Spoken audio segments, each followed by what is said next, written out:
Baik, bismillahirrahmanirrahim. Assalamualaikum warahmatullahi wabarakatuh. Masholli ala rasulillah min wa ba'd. Ya, kita mencoba untuk melakukan praktik ya, simulasi pencatatan sejumlah transaksi ya pada jurnal umum yang tentunya ketika pencatatan kita lakukan pada kolom jurnal umum ya, maka tentu yang harus kita pahami adalah bagaimana kedudukan akun saldo normal ya dari sebuah akun. Jadi Anda bisa buka kembali catatannya ya. Jadi saya memandu, nanti kita diskusikan dan koreksi sama-sama. Ya, jadi pencatatan pada kolom jurnal umum tentunya prinsipnya adalah double entry bookkeeping ya. Jadi pencatatan pada dua akun berpasangan. Ya baik, silakan dicatat di situ, diperhatikan ya, tanggal 1 April membayar sewa praktik ya untuk bulan April. Anda catat tanggalnya ya, April ya 1, kemudian di kolom keterangan ya. Bisa juga di atasnya kalau dia bentuk T ya. Kalau Anda buat 4 kolom berarti di kolom keterangan. Jadi Anda tulis membayar sewa ya, berarti membayar sewa berarti beban sewa kan. Jadi beban saldo normalnya kalau dia bertambah berarti dicatat di debit. Berarti Anda tulis beban sewa tempat praktik atau beban sewa tempat di kolom debit nilainya 800.000. Kemudian di sisi lain, di sisi kredit ya, akun pasangannya adalah kas tentunya ya toh. Ya, kas itu masuk akun aktiva ya kan, aktiva. Jadi kalau aktiva berkurang maka dia dicatat di sisi kredit. Maka Anda catat kas sisi kredit sebesar 800.000. Oke. Selanjutnya tanggal 3 April membeli bahan habis pakai secara kredit 2.100.000. Membeli secara kredit berarti tidak terjadi pengurangan uang secara tunai. Berarti Anda membeli bahan habis pakai. Bahan habis pakai itu bisa disebut juga perlengkapan. Anda bisa catat perlengkapan, Anda bisa juga catat bahan habis pakai. Kita sesuaikan saja dengan di soal bahan habis pakai. Bahan habis pakai itu masuk kategori aktiva ya kan. Perlengkapan itu adalah aktiva. Jadi kalau aktiva bertambah dicatat di sisi debit. Maka dicatatlah barang habis pakai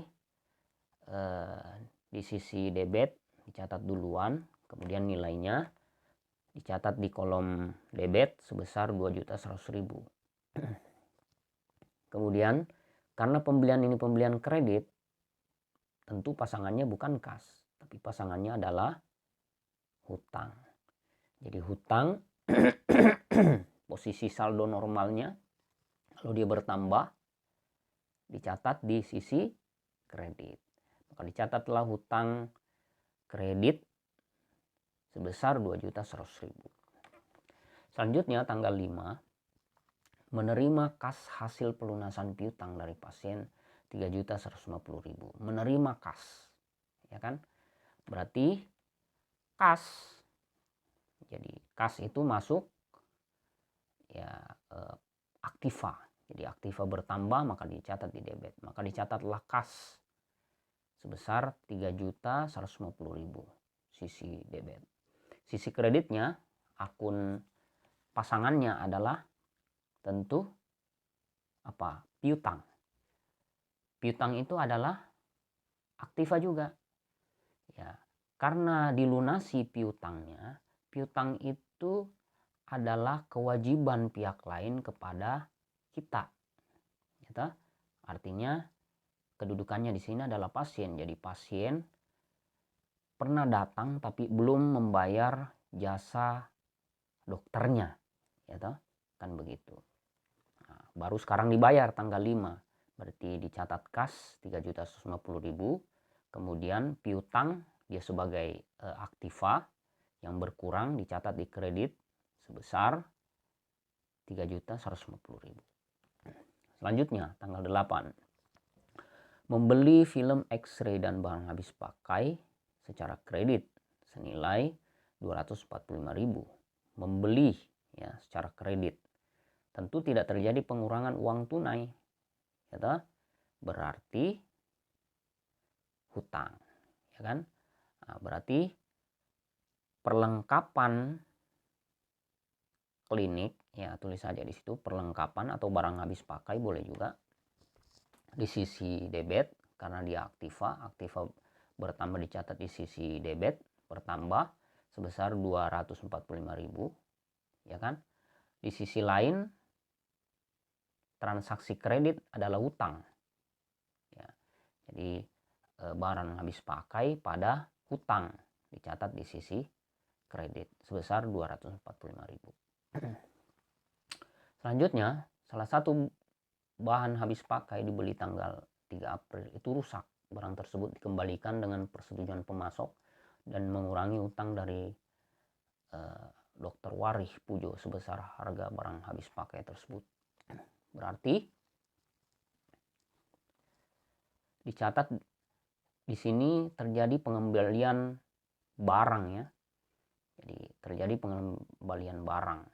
Berarti asetnya berkurang atau dalam aset dalam bentuk barang habis pakai tersebut berkurang karena dikembalikan, ya kan?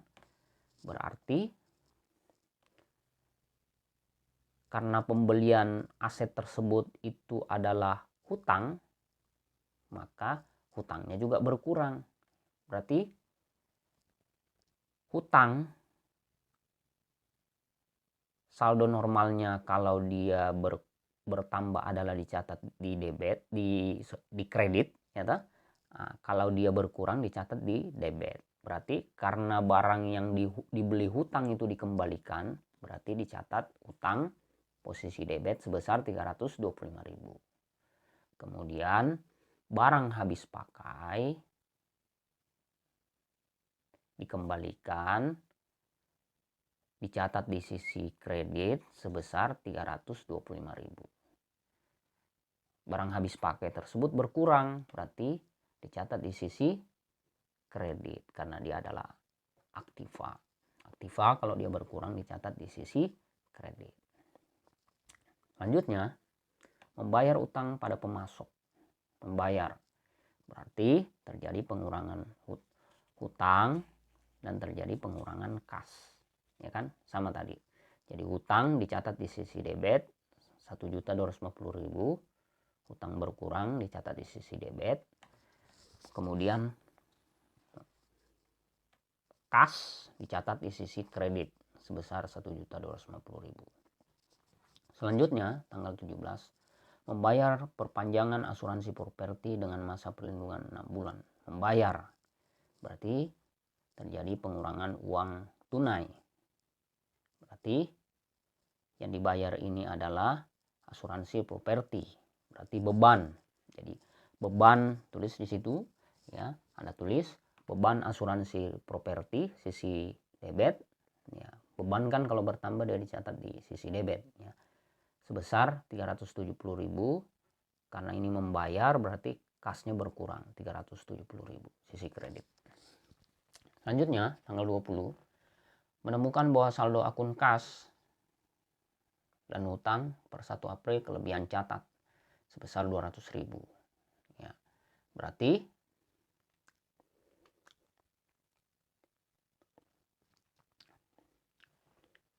kelebihan catat ya. Berarti di sini posisinya kasnya yang kelebihan dicatat ya kan, dan pasangannya adalah hutang ya toh? Nah, berarti hutang pada kas ya. Jadi karena kelebihan kasnya 200.000, hutangnya juga 200.000. Berarti hutang dicatat di sisi debit 200.000 ya. Kemudian kas dicatat di sisi kredit sebesar 200.000. Selanjutnya tanggal 24 membayar tunai untuk beban analisis laboratorium. Membayar tunai. Untuk apa beban analisis laboratorium? Jadi ditulis di sisi debit beban analisis laboratorium 545.000. Kemudian dicatat di bawahnya sisi kredit kas sebesar 545.000. Selanjutnya tanggal 27 membayar tunai dari rekening perusahaan untuk keperluan pribadi dan pengeluaran keluarga. Membayar tunai berarti terjadi pengeluaran kas. Untuk apa? Untuk akun prive jika bertambah dia dicatat di sisi debit. Maka ditulislah di situ prive ya. Sebesar 1.250.000 sisi debit, kemudian kas sisi kredit 1.250.000. Selanjutnya tanggal 30 mencatat penerimaan kas atas honor konsultasi pasien selama bulan April sebesar kas yang diterima 1.720.000. Terjadi penerimaan kas ya, berarti kas pada debit ya sebesar 1.720.000. Diterima sebagai apa? Sebagai honor konsultasi, berarti pendapatan jasa. Jadi pendapatan ya jika dia bertambah maka dia dicatat di sisi debit. Jika dia berkurang maka dicatat di sisi kredit.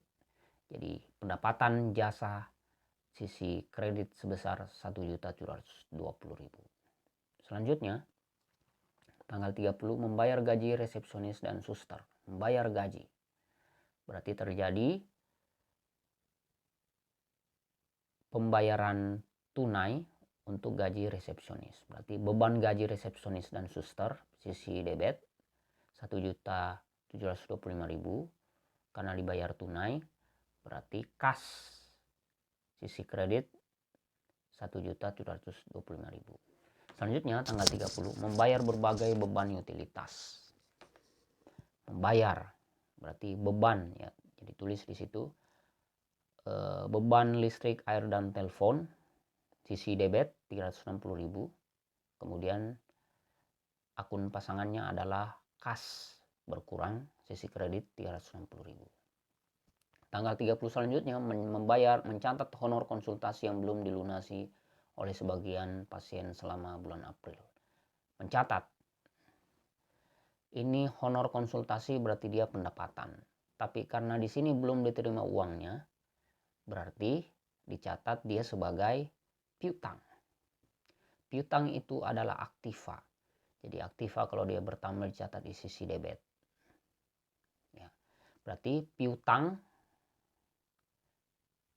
pasien sisi debit 5.145.000,